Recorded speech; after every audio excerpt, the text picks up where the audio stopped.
سرکار کی محفلیں مجھ کو ہر غم سے رب نے بری کر دیا، میری بات بن گئی ہے میری بات۔ بسم اللہ الرحمن الرحیم، الحمد للہ وکفا وسلام علی عبادہ الذین اصطفى، اما بعد۔ سامعین کرام، آج کا جو یہ دور ہے فتنوں کا دور ہے، فتنوں کا زمانہ ہے۔ آج کے دور کے اندر دین کو مٹانے کی لاکھوں کوشش کی جا رہی ہیں اور مذہب اسلام پر چاروں طرف سے حملے کیے جا رہے ہیں، اور مذہب اسلام کے اندر نئی نئی باتیں پیدا کرنے کی کوشش کی جا رہی ہے۔ اور یہ دور ایک ایسا دور ہے کہ خود مسلمانوں کو ان کے احکامات کے خلاف بھڑکایا جا رہا ہے، اور شریعت اسلامیہ نے جو احکامات نازل کیے ہیں اور جو قانون نافذ کیے ہیں، انہی پر خود مسلمانوں کو شکوک اور شبہات میں ڈالا جا رہا ہے۔ یہ ایسا دور ہے۔ انہی میں سے ایک اعتراض اسلام پر ہے، جو ہماری جاہل اور اسی طرح ان پڑھ اور جن کا مطالعہ گہرا نہیں ہے، اور جو اللہ تبارک و تعالیٰ کی حکمتوں کو جاننے والی نہیں ہے، وہ ہماری خواتین بہنیں، ان کی طرف سے یہ اعتراضات کیے جاتے ہیں۔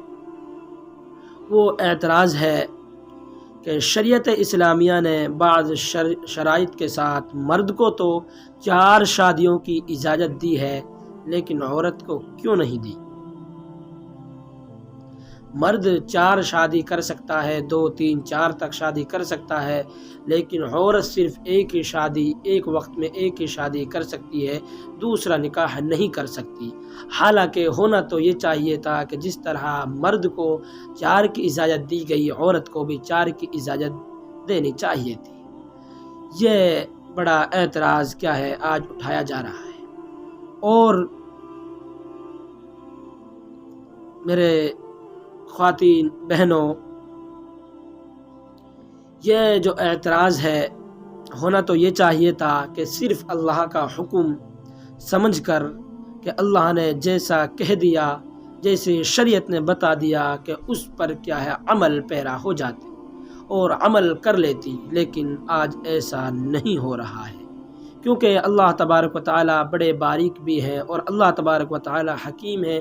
اس کا کوئی حکم حکمت سے خالی نہیں ہو سکتا، ہر حکم کے اندر فائدے ہیں۔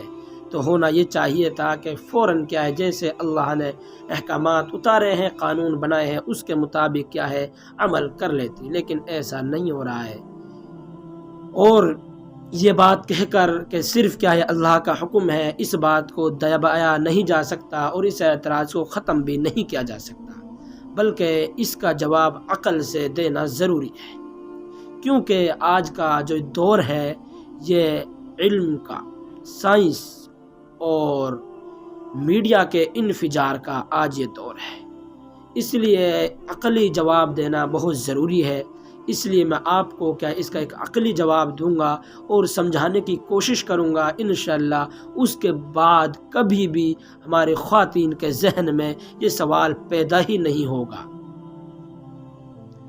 وہ آپ سنیں۔ سب سے پہلی بات تو یہ ہے، اور بہت ساری باتیں آئیں گی۔ سب سے پہلی بات یہ ہے کہ اس میں جو ہوتا ہے، اگر 4 مردوں سے عورت کو شادی کی اجازت دے دی جاتی، تو سب سے پہلی بات یہ ہوتی کہ نسب جو ہے وہ مخلوط ہو جاتا ہے۔ نسب ہے وہ مخلوط ہو جاتا ہے، کیونکہ ہم یہاں فرض کر لیتے ہیں 4 مرد ہیں، ایک کا نام زید ہے، ایک کا نام خالد ہے، ایک کا نام عمر ہے، ایک کا نام بکر ہے۔ یہ 4 مرد ہیں۔ یہ 4 مرد ہیں، ان سے ایک رقیہ عورت ہے، اس نے شادی کر لی ہے۔ شادی کرنے کے بعد اب جو بچہ پیدا ہوا ہے، وہ بچہ کس کا ہوگا؟ کس کا ہوگا؟ کیا 4 کا ہوگا؟ ایسا ہو نہیں سکتا۔ چاروں کا ہو نہیں سکتا اور کسی کا نہ ہو ایسا بھی نہیں ہو سکتا، ان چاروں میں سے کسی کا ہوگا، لیکن شناخت نہیں ہو سکتی کہ وہ کس کا ہوگا۔ اب وہ اپنے آگے کس کا نام لگائے گا اور اس کا نسب کس سے چلے گا یہ معلوم نہیں ہے۔ اور آج کا دور ایسا دور ہے یہ کہ جس میں اپنے نام کے ساتھ والد کا نام ضروری ہوتا ہے۔ ہر کاغذ پر اپنے نام کے ساتھ اپنے والد کا نام ضروری ہوتا ہے۔ اب وہ کس کا نام اپنے ساتھ لکھے گا یہ معلوم ہی نہیں چلے گا۔ اب وہ کیا بغیر باپ کا رہ جائے گا۔ تو نسب کیا ہے، مخلوط ہو جائے گا۔ دوسری جو بات ہے وہ ہے کہ خود میری بہن اور جو خواتین ہیں جن طرف سے اعتراض ہوتا ہے، یہ ان کے لیے اس میں بڑا فائدہ ہے، نقصان نہیں ہے۔ اس لیے کہ اگر رقیہ نے زید، عمر، بکر اور خالد سے شادی کی ہے، 4 مردوں سے شادی کر لی، تو اب ان 4 مردوں سے شادی کی ہے تو ہر ایک کیا ہے، 4 مردوں سے شادی کی ہے، اب اس کی جو ضروریات ہوں گی، یعنی چپل، جوتے، سینڈل، اسی طرح کپڑے، کھانے پینے کے، اب کیا ہے، جب ان کا ضرورت کو کون پوری کرے گا؟ ہر یہ کہے گا، زید یہ کہہ کر ٹال دے گا کہ بکر کی بیوی ہے، بکر یہ کہہ کر ٹال دے گا کہ عمر کی بیوی ہے، عمر یہ کہہ کر ٹال دے گا کہ خالد کی ہے۔ بہرحال چاروں میں سے کوئی بھی اس کی ضرورت کو پوری نہیں کر پائے گا، چاروں میں سے کوئی بھی ضرورت کو پوری نہیں کر پائے گا۔ میں ہی شوہر تھوڑی ہوں، زید بھی تو شوہر ہے، تو اس سے خرچہ لے لو۔ اور یہ اس کے ساتھ ہوگا یہ کہ چاروں کی ہو کر بھی کسی کی نہیں رہے گی، لیکن جب باری آئے گی مباشرت کی، جمع کی اور ملنے کی، تو ہر ایک یہ کہے گا کہ میری بیوی ہے، میرے نکاح میں ہے۔ اسی طرح میری بہنوں اور خواتین، جو کیا ہے، جو بچہ پیدا ہوگا، اگر عورت کے 5، 6، 7 بچے پیدا ہو گئے تو اب ان کی ذمہ داری کس پر ہوگی؟ ہر یہ کہہ کر ٹال دے گا کہ تو اس کا بچہ ہے یا اس کی بچی ہے، اور کوئی بھی ذمہ داری کو ادا نہیں کرے گا۔ پھر اکیلی اس عورت کو کیا ہے، ادا کرنا ہوگا۔ تربیت ان کی کون کرے گا؟ پرورش کون کرے گا؟ تعلیم کون دلائے گا؟ کوئی نہیں دلائے گا۔ اب اس اکیلی عورت پر خود اپنا خرچہ ہوگا، بچوں کی پرورش ہوگی، تربیت ہوگی، جو ایسا نہیں ہوگا اس کے پاس، تو خود عورت کے لیے پریشانی ہے۔ اور دوسری بات یہ ہے کہ جو بچے ہوں گے وہ باپ کی شفقت سے محروم رہ جائیں گے، بغیر باپ کے ہوں گے، کوئی اپنا دعویٰ نہیں کرے گا، کوئی اقرار نہیں کرے گا کہ میرا بچی ہے، یہ میرے بچے ہیں۔ خرچے کی وجہ سے، تربیت کی اور تعلیم کی وجہ سے سب منع کر دیں گے۔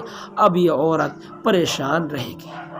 تو بہرحال اس میں کیا ہے، بہت سی باریکی ہے جو شریعت نے ایک مرد سے اجازت دی عورت کو شادی کرنے کی، اس میں عورت ہی کا فائدہ ہے، کسی اور کا فائدہ نہیں ہے، صرف اور صرف عورت کا فائدہ ہے۔ اس بات کو سمجھ لیں، اللہ نے جو حکم اتارا ہے میری بہنوں، کوئی بھی حکم حکمت سے خالی نہیں ہوتا۔ خود اللہ قرآن فرماتا ہے، الا یعلم من خلق، کہ کیا پیدا کرنے والا ہی نہیں جانے گا کہ جس نے پیدا کیا ہے وہ سب کچھ جانتا ہے، وہ اللطیف الخبیر، وہ تو بڑا باریک بھی اور بڑا باخبر ہے، سب کچھ جاننے والا ہے۔